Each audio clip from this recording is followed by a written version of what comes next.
मोदी साहब को विशेष दुख है क्योंकि हम दोनों लोग फाउंडर मेंबर थे जेपीएनआईसी के।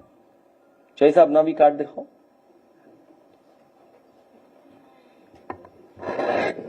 इस सोसाइटी हम लोग फाउंडर मेंबर थे और कई प्रतिष्ठित लोग थे इसके फाउंडर मेंबर। कितने साल बंद रखा है इन्होंने, उसकी कहानी हम लोगों ने समय समय पर सुनी है, देखी है, पढ़ी है। बंद रखा, बंद के बाद क्या किया इन्होंने?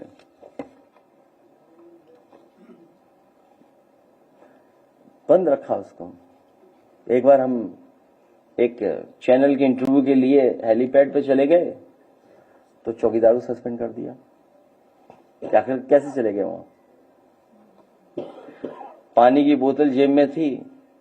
इनके पेड सोशल मीडिया में जो एक्टिविस्ट हैं, भाजपाई जो हैं, उसमें उन्होंने कहानी बना दी कि हम बोतल रखे हुए जेब में।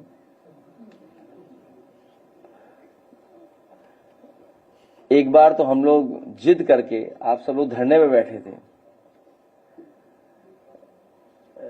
संपूर्ण क्रांति के आंदोलन को, और उस समय सरकार के सामने आम लोगों को खड़ा कर देना, जनमानस को खड़ा कर देना और इतने बड़े आंदोलन को खड़ा कर देना। जयप्रकाश जी, उनके नाम पर ये स्मारक बना, समाजवादियों के नाम पर बना। और हमारे मंत्री जानते होंगे कि जिस समय, और पुराने जितने भी लीडर्स हैं और आप में से साथी रहे होंगे उस समय, वो जानते होंगे कि जब नेताजी ने शिलान्यास किया था तो उस समय सभी महत्वपूर्ण समाजवादी नेता उस मंच पे थे। नेताजी ने शिलान्यास किया, जॉर्ज फर्नांडिस जी थे, हमारे पार्टी के ब्रजभूषण तिवारी जी थे, मोहन सिंह जी थे, और जितने भी समाजवादी नेता थे और सरकार के मंत्री लोग सब थे उस समय। और इसका शिलान्यास हुआ था। ये कहा गया था कि ये सेंटर बनेगा समाजवादियों का, जहां पर नई पीढ़ी के लोग आकर के देख सकेंगे कितना बड़ा संघर्ष और आंदोलन हुआ,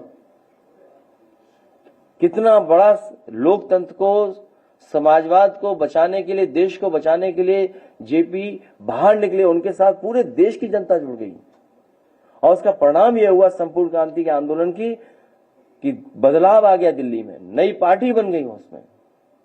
और वही लोग सोचिए जिन्होंने जेपीएनआईसी को बर्बाद कर दिया, खत्म कर दिया, अब बिहार में जाकर के किस मुंह वोट मांगेंगे? सोचिए, जितना लोकप्रिय, जितना जनसंघर्ष यूपी में हुआ, उससे ज्यादा बिहार की जनता जुटी थी।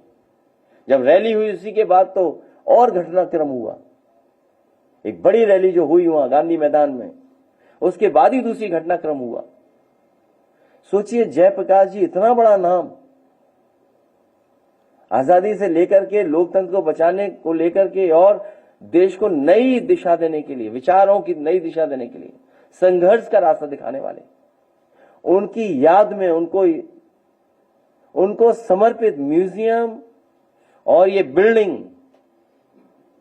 सोचिए सरकार पहले चलाई नहीं तो बर्बाद कर दी, बर्बाद करने के बाद एलडीए को दे रहे हैं। सोचिए आप एलडीए के बाजार देख के आइए, एलडीए काम देख के आइए। आप गोमती नगर में देखिए, कोई बाजार उनका जो बनाया हुआ हो, कबूतर खाना लगता है, मछली बाजार लगता है। किसी भी उस जगह पर आप देख करके आइए। एलडीए का अपना काम क्या, वो ये काम करेगी एलडीए? बताओ, चलाएगी होती है।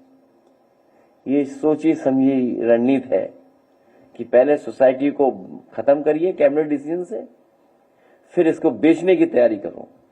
मैं एक बार फिर दोहराता हूं आपके सामने कि अगर बेचना ही है